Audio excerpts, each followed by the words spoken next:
Halo Sobat Kompas.com, kali ini Linda masih ada di IMS 2022 dan sekarang Linda udah barengan sama Kak Gusti nih as co-owner dari Tuxedo Studio. Halo Kak, apa kabar?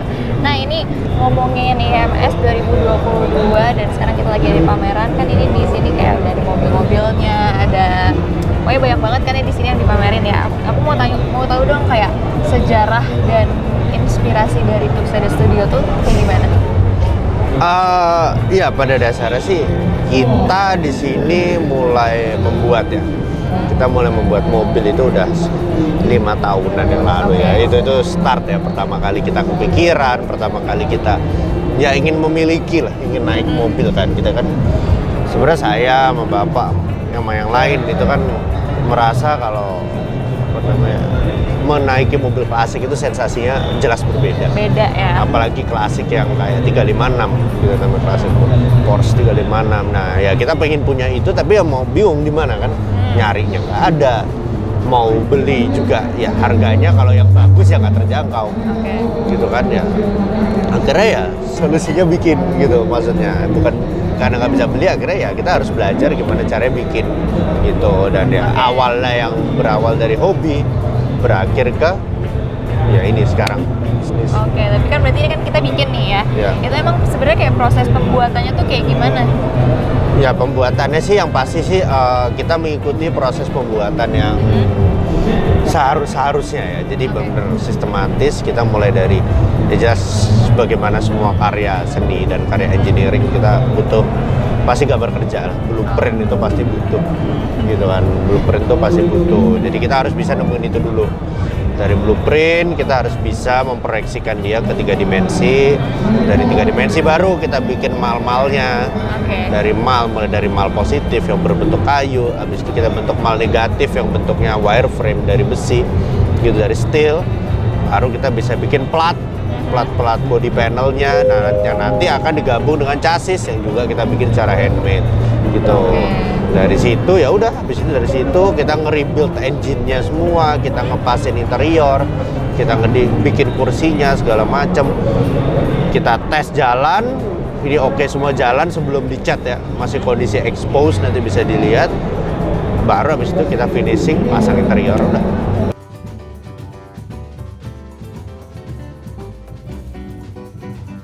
Ada bahan khusus gak sih yang buat dipakai gitu? Kita pakai aluminium. Kita body chassis mostly aluminium gitu. Dan kenapa aluminium? Karena mobil-mobil ini kan pada dasarnya mereka itu mobil balap. Gitu pada zaman dulu.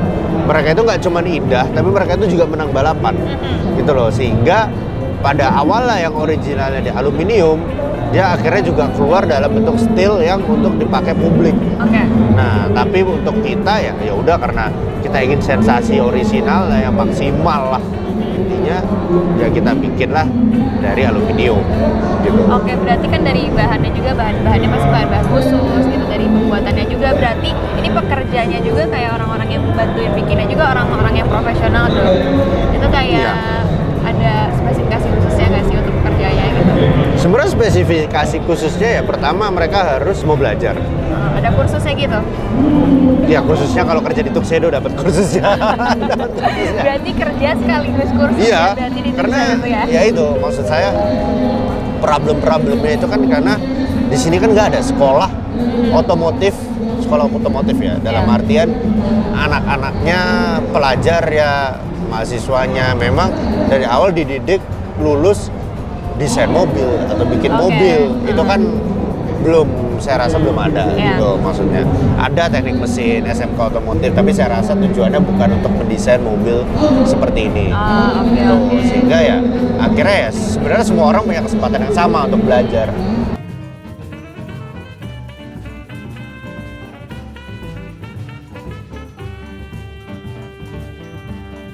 Tadi ngomongin desain sama blueprint nih ya. Berarti ini dapat blueprintnya tuh sebenarnya dari mana sih?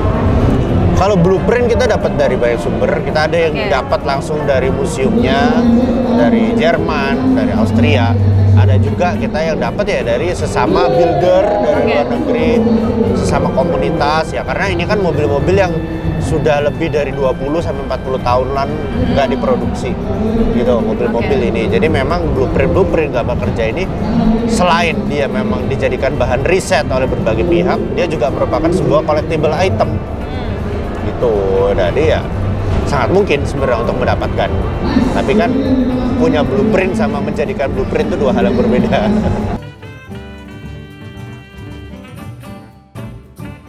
Oke, sekarang di sebelah kita ini ada wooden bug nih. Ini bisa dijelasin nggak sih Kak, kayak itu proses keberapa dari rangkaian dari si mobil? Ya ini bisa dibilang kalau wooden bug ini ya dia salah proses yang paling penting ya. Selain yang pertama ya karena ini yang menentukan selanjutnya bentuk mobilnya akan seakurat apa gitu ya. Jadi dia setelah kita punya blueprint, kita punya gambar kerjanya, tugasnya adalah gimana kita bisa memproyeksikan itu semua menjadi sebuah gambar 3 dimensi yang akhirnya bisa dibentuk menjadi seperti ini.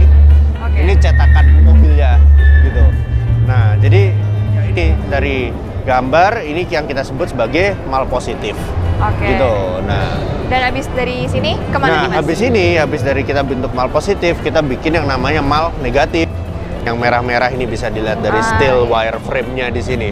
Nah, ini kita sebut sebagai wireframe. Inilah yang akan kita fungsikan untuk membentuk body panel gitu. Jadi dari wooden bug tadi ke steel wireframe, kita lalu menggunakannya untuk membentuk panel per section.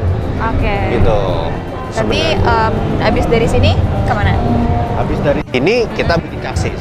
Chassisnya. Jadi sebenarnya paralel sih. Jadi pembentukan body panel itu kan di atasnya dengan chassis yang ada di dalamnya itu paralel gitu. Nah, ini kan kalau dia kan apa namanya si Spider ini dia chassisnya bentuknya tubular gitu ya. Jadi dia itu steel. Jadi dia itu dari steel nanti digabung jadi satu. Setelah itu ya baru kita setelah itu ngetes engine, pasang segala macam. Gitu. Nah, langkah selanjutnya ya sebenarnya bisa dilihat ada di sana. Langsung ke sana ya? Ya, bisa lihat ke sana.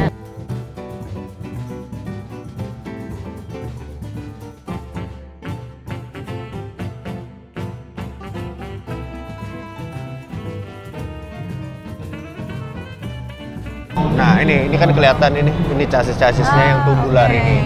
Nah, langkah selanjutnya ya kita nyoba masang mesinnya dulu di sini gitu. Masang mesin dengan kondisi terekspos seperti tadi.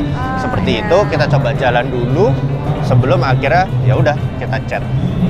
Gitu. Jadi pokoknya semuanya di sini tuh harus sudah fix dari awal sampai akhir, mulai engine, mulai interior, mulai suspensi, mechanical, electrical harus sudah aman dulu sebelum masuk ke proses finishing. Pada intinya mobil-mobil yang kita produksi itu semuanya harus menggunakan warna dan spesifikasi interior ya segala macam yang orisinal. Gitu. Jadi klien kalau misalnya datang terus minta saya maunya warna pink dong gitu. Atau warna apa gitu yang lain yang tidak original sih kita tidak menyarankan. Tidak menyarankan ya. Menyarankan karena bisa aja tapi bisa cuma tidak menyarankan karena itu akan menurunkan nilai dari mobil itu sendiri. Iya betul. Gitu. Oke, berarti ini overall dari awal tadi sampai ini jadi gitu ada di sini, ini proses pembuatannya sekitar 1 tahun? 1 tahun. Sekitar 1 tahun. Oke, kalau kayak gitu. Berarti mobil yang ada di depan ini dibikinnya tahun berapa? Ini kita bikin 2021. 2021. Kita start 2021. 2021 tengah lah. Ya lumayan lebih cepat sih. Lumayan lebih cepat, kurang dari setahun berarti ya. Kurang dari setahun. Dan aslinya itu di tahun 1953, 1956. Iya, gitu. Sekarang keluar lagi ada. Sekarang keluar lagi ya, yang aslinya made in Germany sekarang made in Bali. Oke, kalau kayak gitu.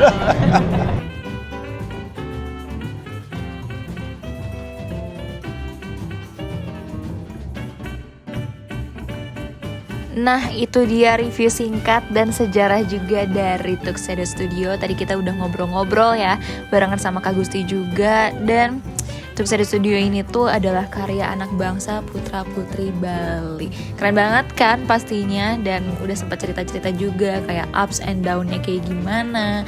Yang dari awalnya iseng-iseng aja dari hobi, yang akhirnya menjadi bisnis yang sebesar ini. Nah, kalau kayak gitu, jangan lupa like, comment, dan subscribe. Dan ketemu lagi barengan sama Ninda di IMS 2022 dan di video selanjutnya. Bye-bye!